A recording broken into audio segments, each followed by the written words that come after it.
wabarakatuh. Pada video kali ini saya akan menjelaskan tentang pedoman tugas akhir di Prodi Divisi Kamar.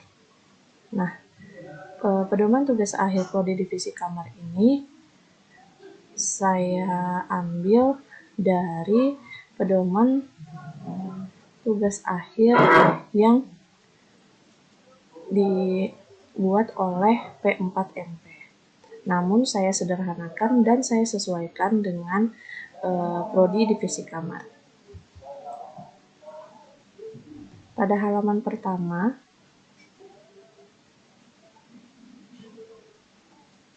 atau pendahuluan, ini adalah teori dari pengertian tugas akhir.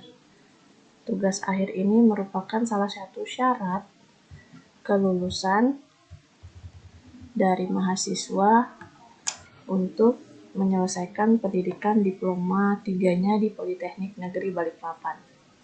Nah, tugas akhir ini memiliki bobot 6 SKS.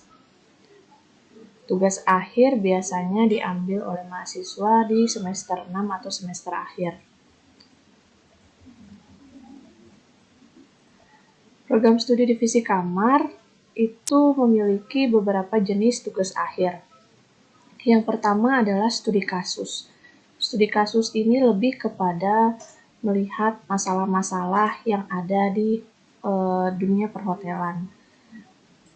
Nah, biasanya mahasiswa sudah mencari masalah-masalah atau tema dari tugas akhirnya tersebut ketika mereka melakukan OJT atau praktek kerja lapangan di hotel.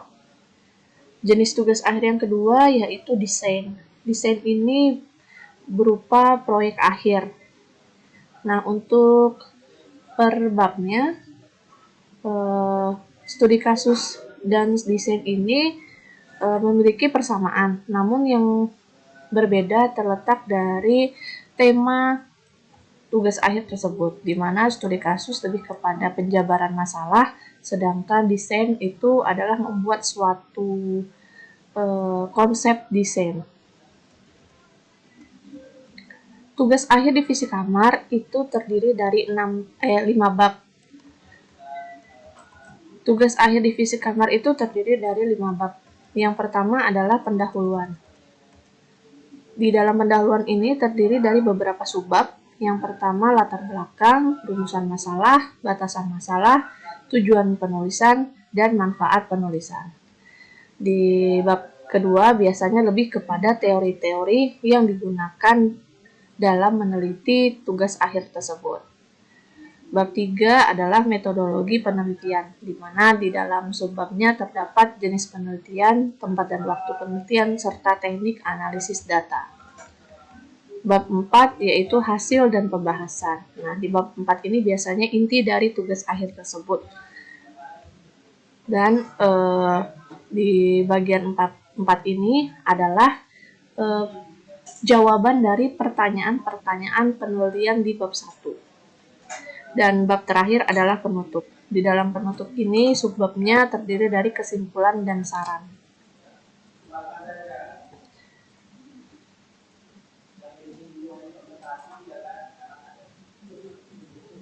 Nah, dalam menyusun tugas akhir,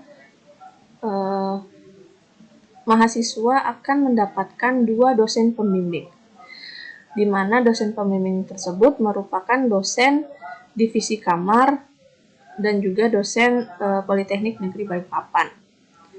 Dosen pembimbing pertama biasanya merupakan dosen yang memang ahli di bidang program studi divisi kamar.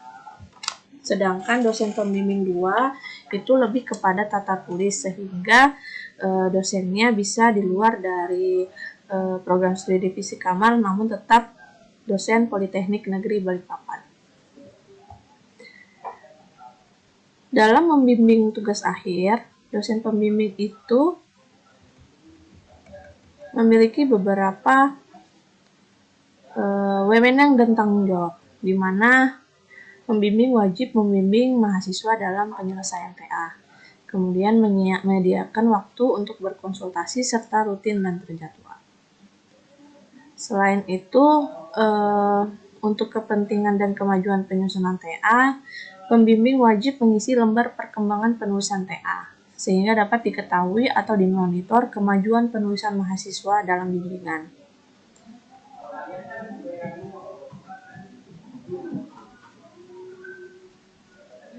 Nah, hak dan kewajiban mahasiswa juga diatur di pedoman tugas akhir program studi divisi kamar tersebut, di mana mahasiswa wajib melakukan konsultasi minimal 3 kali ketika seminar proposal, kemudian minimal 6 kali ketika melakukan seminar sidang tugas akhir.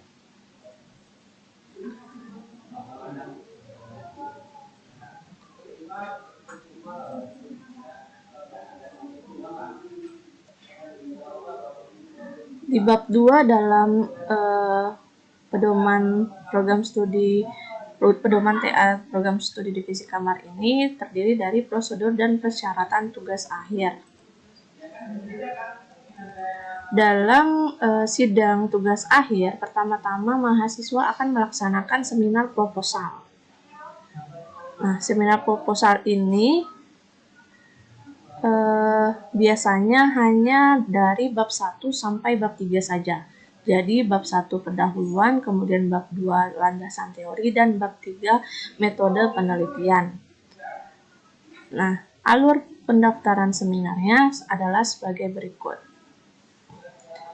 Pertama-tama, tugas akhir.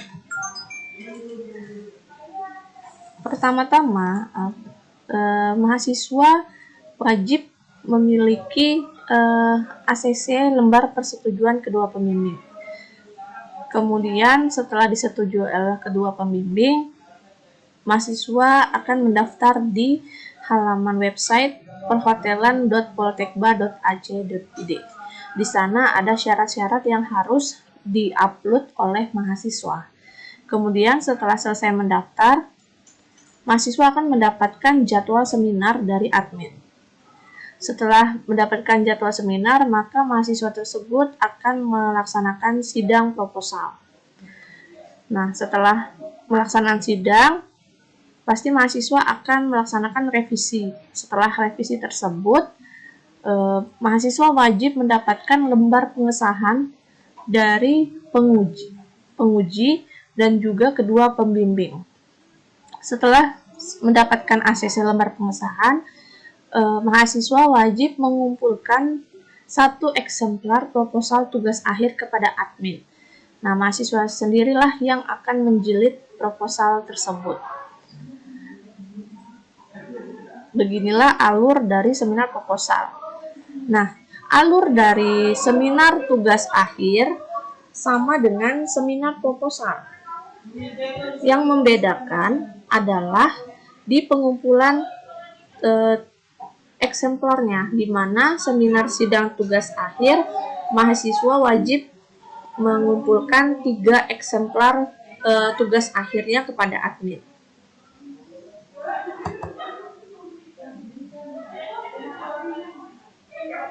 Nah, di pedoman penulisan tugas akhir ini juga dijelaskan pelaksanaan seminarnya, di mana dilaksanakan melalui dua cara. Yang pertama secara tatap muka dan yang kedua secara online. Ketika seminar secara tatap muka, biasanya mahasiswa akan melaksanakan seminar proposal di gedung perhotelan. Kemudian waktu untuk ujian proposal maksimal 45 menit. Sedangkan seminar tugas akhir maksimal 90 menit per mahasiswa. Di dalam pelaksanaan ujian terdiri dari ketua sidang dan tim penguji ahli.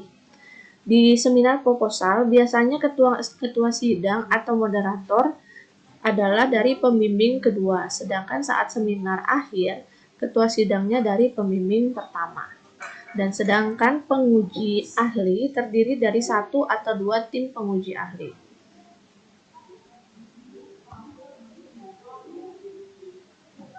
Dalam kegiatan seminar, peserta wajib mengisi berita acara daftar hadir dosen tim penguji, daftar hadir mahasiswa yang diuji, kemudian lembar penelitian, dan yang terakhir adalah lembar revisi. Jika nilai TA mahasiswa kurang dari C, maka mahasiswa tersebut wajib melakukan ujian ulang. Dan batas waktu perbaikan proposal maupun tugas akhir biasanya maksimal selama 1 minggu. Kecuali mahasiswa tersebut mendapatkan nilai di bawah C atau tidak lulus, maka diberikan waktu selama 2 bulan.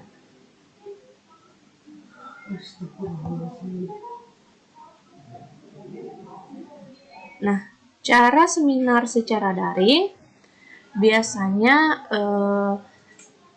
seminar daring ini akan menggunakan aplikasi virtual berupa Zoom atau Google Meet atau Webex atau yang lainnya, tergantung dari kesepakatan bersama. Nah, seminar proposal atau sidang tugas akhir secara online dilakukan di tempat yang layak. Layak di sini adalah memiliki akses internet yang lancar sehingga ketika seminar tidak mengalami kendala-kendala dari jaringan tersebut. Dan untuk pakaiannya tetap menggunakan pakaian resmi, di mana mahasiswa menggunakan kemeja putih dan bawahan hitam serta menggunakan alma mater.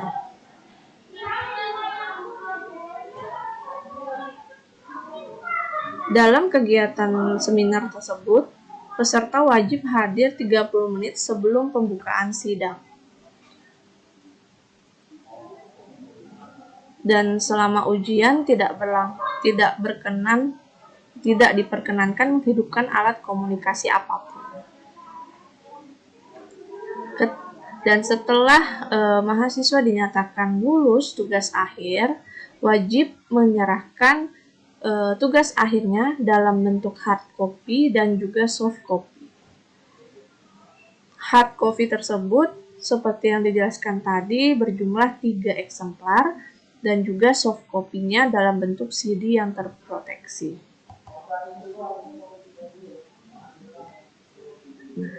Sistematik di bab 3 dalam pedoman program studi di bab 3 dalam pedoman tugas akhir divisi kamar berisi tentang sistematika penulisan. Nah, biasanya program studi divisi kamar menggunakan jenis penelitian kualitatif dibandingkan dengan kuantitatif, karena program studi divisi kamar lebih meneliti tentang masalah-masalah yang ada di hotel, sehingga pendekatan penelitiannya adalah deskriptif kualitatif. Di bagian awal dari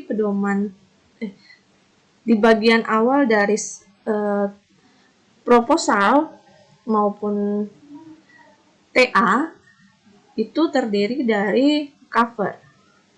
Nah, cover ini memuat judul penelitian, keterangan jenis proposal atau tugas akhirnya, lalu lambang Poltekba, nama mahasiswa disertai dengan nomor mahasiswa, nama program studi yaitu divisi kamar, dan waktu pengajuan. Selain cover, di bagian awal ada lembar persetujuan. Nah, lembar persetujuan ini biasanya berisi tanda tangan dari kedua pembimbing.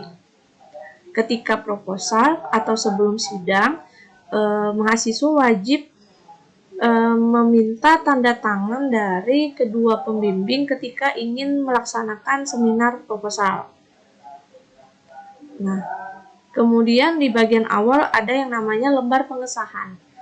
Lembar pengesahan ini dicantumkan ketika mahasiswa sudah selesai melaksanakan sidang maupun sudah melaksanakan revisi. Jadi, lembar pengesahan ini berisi tanda tangan penguji 1 dan 2, kemudian kedua dosen pembimbing.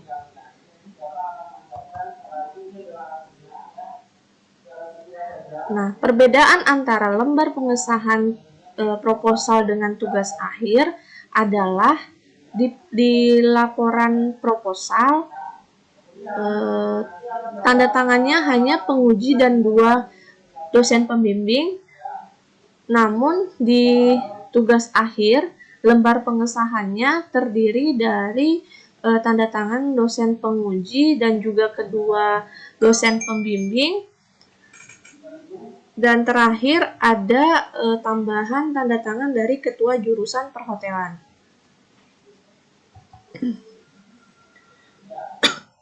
Di bagian awal juga ada lembar pernyataan. Nah, biasanya lembar pernyataan ini dibuat dan ditandatangani penulis di atas materai. Kemudian ada surat pernyataan publikasi. Ini juga ditandatangani peneliti dan di atas juga ditandatangani peneliti di atas materai. Setelah itu ada yang namanya abstrak. Abstrak ini berisi latar belakang singkat dari tugas akhir tersebut, kemudian tujuan penelitian, kemudian metode penelitian, dan terakhir adalah hasil penelitian. Nah, biasanya abstrak ini hanya terdiri dari 200 sampai 300 kata dalam satu paragraf dengan spasi 1. Nah, abstrak ini dibuat dalam 2 jenis bahasa. Yang pertama bahasa Indonesia, yang kedua adalah bahasa Inggris. Setelah itu ada yang namanya lembar persembahan. Lembar persembahan ini adalah kata-kata terima kasih kepada pihak yang berjasa dalam mendukung pengerjaan tugas akhir tersebut. Selain itu ada kata pengantar. Kata pengantar ini berisi tentang penjelasan-penjelasan, kemudian ucapan terima kasih kepada semua pihak yang telah membantu dalam pelaksanaan penelitian. Dan yang terakhir ada daftar isi, daftar gambar, dan juga daftar tabel. Nah, setelah itu ada bagian inti tugas akhir. Di bagian inti tugas akhir ini terdiri dari 5 bab.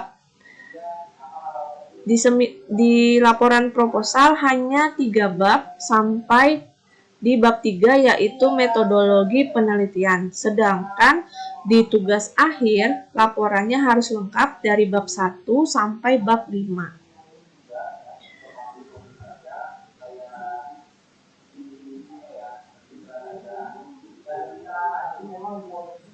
Di bab 1 ini berisi tentang latar belakang. Latar belakang ini biasanya alasan kenapa mahasiswa tersebut meneliti atau memakai judul penelitian tersebut. Kemudian di rumusan masalah ini terdiri dari pertanyaan-pertanyaan penelitian. Kemudian subbab lainnya yaitu batasan masalah, itu adalah mahasiswa membatasi permasalahan dan asumsi-asumsi yang digunakan, jadi tidak melebar, hanya fokus kepada satu batasan masalah saja. Kemudian ada tujuan penelitian. Nah, tujuan penelitian ini merupakan jawaban dari rumusan masalah, di mana rumusan masalah itu berupa pertanyaan, sedangkan tujuan penelitian berupa pernyataan. Dan yang terakhir adalah manfaat penelitian.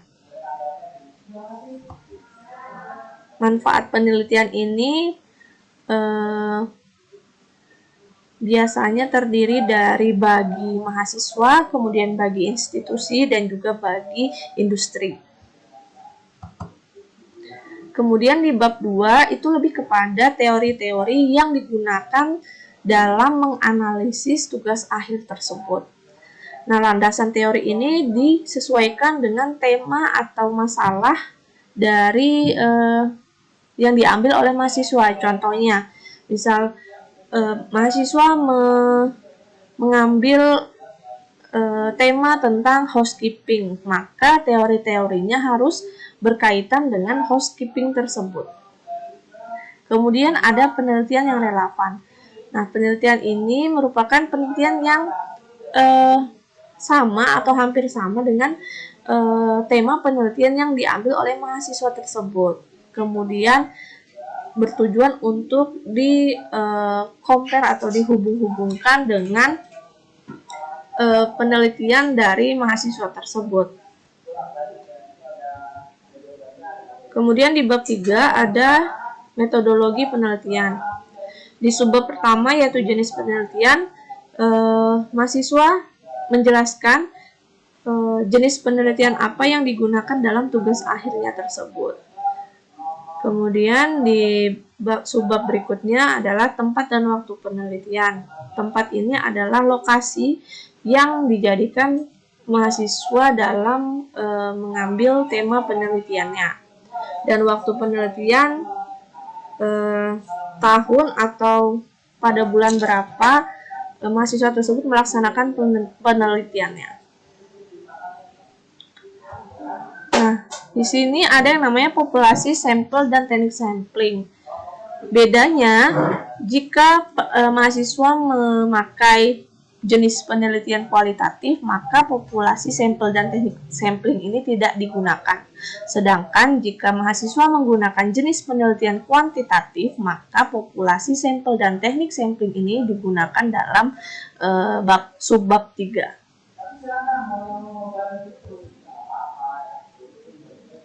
Subbab berikutnya adalah teknik pengumpulan data. Nah, mahasiswa harus menjelaskan bagaimana cara mahasiswa tersebut mengumpulkan data-data penelitiannya, baik secara observasi maupun wawancara maupun dokumen-dokumen penunjang seperti angket dan tes.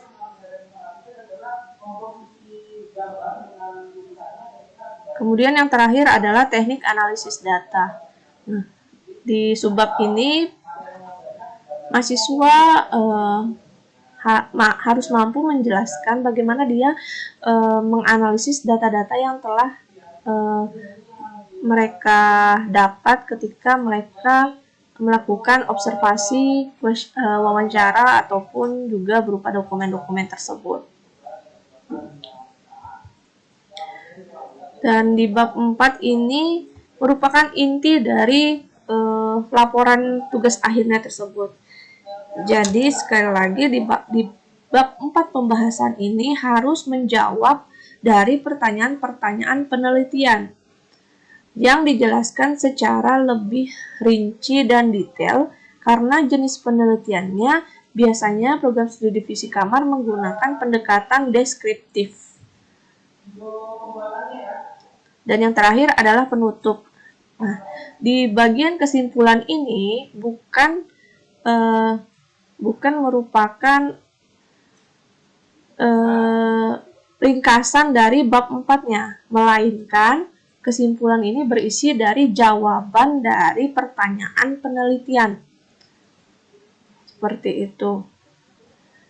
Kemudian di saran ini mengacu kepada kesimpulan yang sudah ditulis, bukan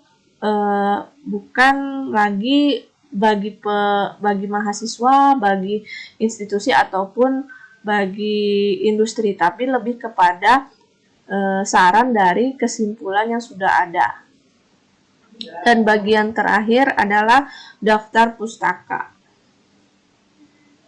Jadi, ketika mahasiswa mengutip sumber-sumber teori atau apapun, maka mahasiswa wajib mencantumkan daftar pustakanya.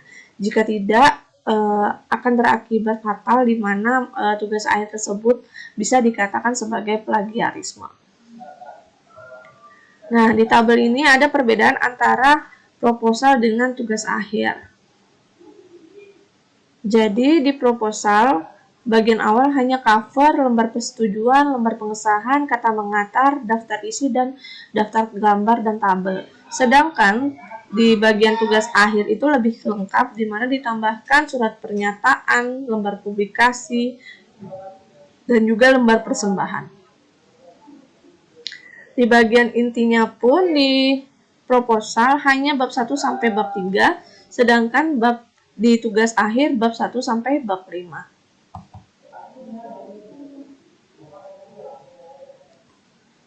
Nah, di bab 4 pedoman tugas akhir tersebut dijelaskan tentang format penulisan. Kertas yang digunakan adalah HVS. Ukurannya adalah A4 dan berat kertas adalah 80 gram. Nah, ya, untuk membedakan program studi divisi kamar dengan program studi tata boga, di mana kedua prodi ini merupakan jurusan perhotelan, maka program studi divisi kamar menggunakan sampul berwarna putih polos, berbeda dengan milik program studi tata boga. Untuk kertas sampul, penjilitan proposal hanya dijilid biasa saja, sedangkan tugas akhir dijilid dalam bentuk hardcover. Kertas yang digunakan adalah buffalo atau linen dan dilapisi plastik bening.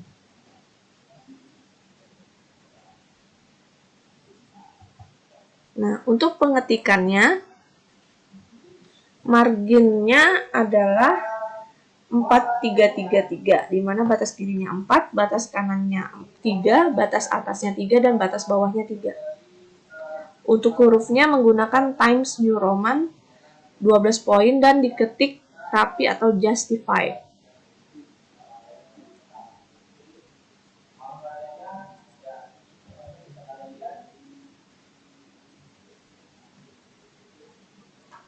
Nah, ini perbedaannya. Jika proposal hanya mengumpulkan 1 eksemplar kepada admin, tetapi jika saat tugas akhir harus mengumpulkan 3 eksemplar kepada admin.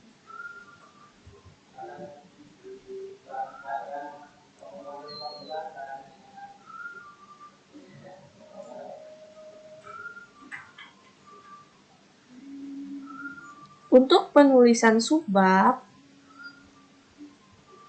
seperti ini. Jadi, nomor pertamanya sesuai dengan babnya. Jika bab 1, maka 1.1. Jika bab 2, 2.1 dan selanjutnya.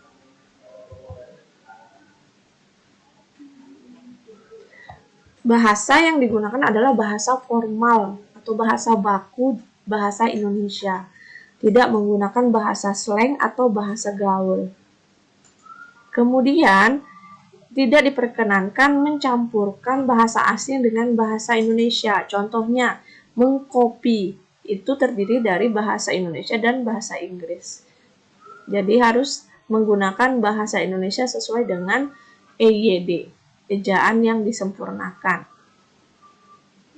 Kemudian dalam penulisan tugas akhir tidak boleh menampilkan orang pertama dan kedua atau saya, aku, kami, engkau, dan lain-lain, tapi diubah menjadi penulis atau dibuat dalam bentuk pasif.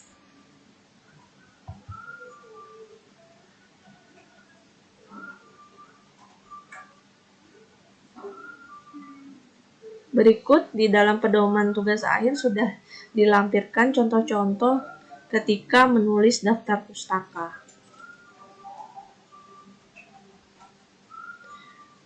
Biasanya dalam tugas akhir, untuk menjadikan tugas akhir itu lebih berbobot, maka sumber-sumber yang dicantumkan biasanya lebih kepada jurnal, kemudian buku-buku. Kalau untuk sumber dalam atau dikutip dengan sumber internet itu biasanya tidak diperkenankan atau akan membuat kualitas dari tugas akhir tersebut menjadi tidak baik. Nah, di sini juga dilampirkan contoh-contoh sampul, di mana ini terdiri dari judul yang dengan spasi tunggal, center, kemudian di blok, dan ukurannya adalah 14 times New Roman. Kemudian ini ada jenis penelitiannya, misalnya proposal tugas akhir, ya ini dihapus. Kemudian atau tugas akhir saja, berarti proposalnya dihapus, tergantung dari cover apa yang ingin dibuat. Nah, di sini ada logo Poltekba, tingginya itu harus 7 cm dan lebar 6 cm. Kemudian di sini ada nama mahasiswa, kemudian NIM. Dan di bagian akhir sini ada program studinya, kemudian jurusan, politeknik, dan di lokasi penelitian dan tahun pembuatan.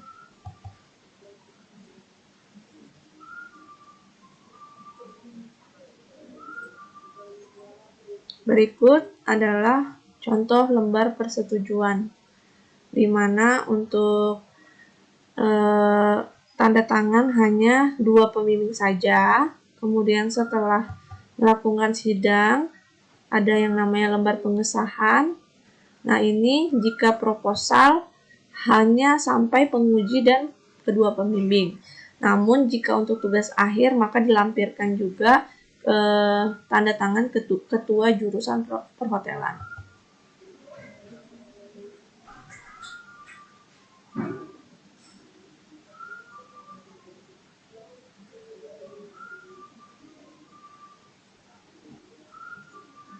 Nah, abstrak ini terdiri dari 2 bahasa dan ditambah dengan keyword atau kata kunci. Kata kunci ini biasanya inti dari tema penelitian. Hanya terdiri dari minimal 3 sampai 6 kata kunci saja.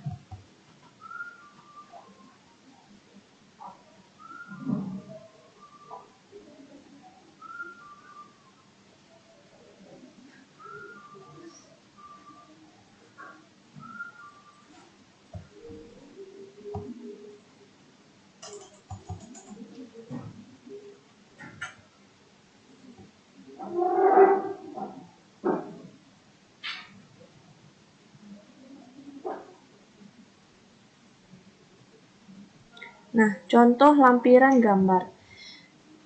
Gambar tidak boleh ditumpuk atau disandingkan. Jadi kalau misalnya gambar terdiri dari 2 atau 3 gambar, maka harus diletakkan enter atau di bawah sini. Kemudian untuk keterangannya, biasanya di bawah gambar ada keterangan seperti ini. Itu jenis atau ukuran fontnya adalah 10 dengan spasi 1,15.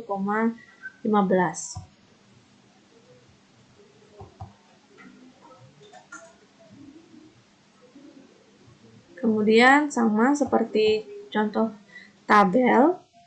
Tabel harus memiliki judul tabel, kemudian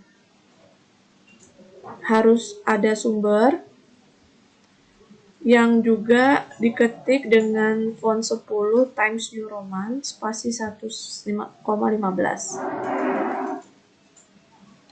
Nah, di pedoman tugas akhir divisi kamar ini juga dilengkapi dengan judul-judul tugas akhir program studi divisi kamar.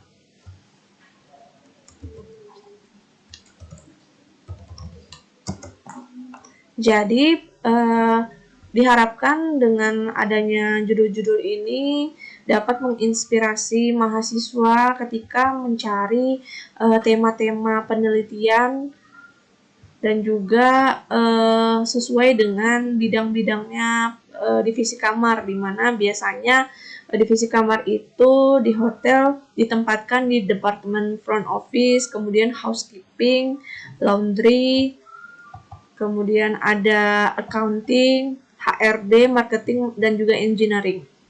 Ini contoh judul-judul tugas akhir sesuai dengan departemen-departemen yang ada di perhotelan.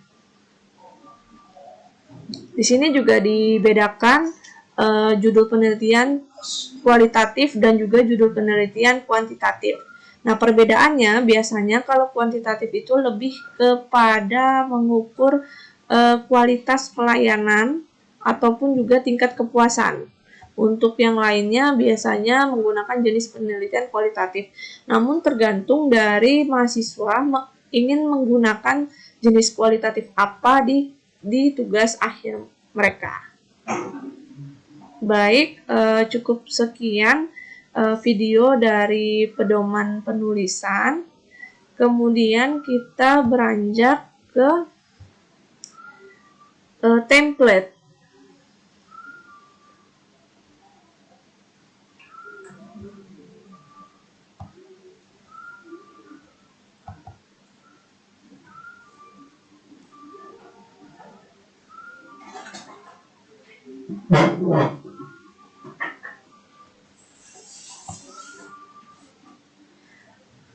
Pedoman penulisan tugas akhir program studi divisi kamar yang sudah saya buat, saya juga melengkapi dengan template. Nah, template ini diharapkan bisa memudahkan mahasiswa dalam menyusun tugas akhirnya dan juga dapat mengurangi perbedaan format di tugas akhir mereka tersebut. Nah, di bagian pertama ini adalah judul. Kemudian di bagian kedua adalah proposal. Saya membuat dua template, yaitu template proposal dan juga template tugas akhir. Ini disesuaikan dengan kebutuhan mahasiswa nanti. Nah, untuk logo sudah saya sesuaikan dengan format pedoman tugas akhir tersebut. Tinggal mahasiswa memasukkan nama, NIM, dan juga tugas akhir mereka.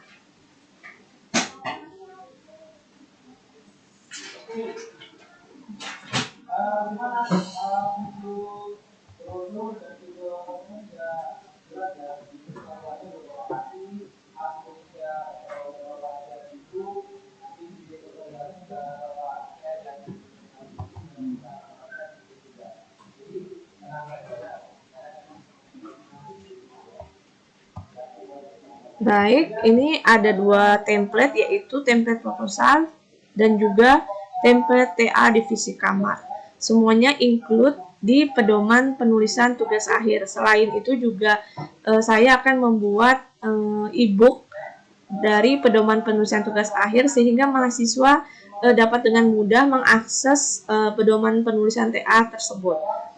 Sekian video saya, semoga bermanfaat bagi kalian dan semoga dalam melaksanakan pengerjaan tugas akhir bisa berjalan dengan lancar.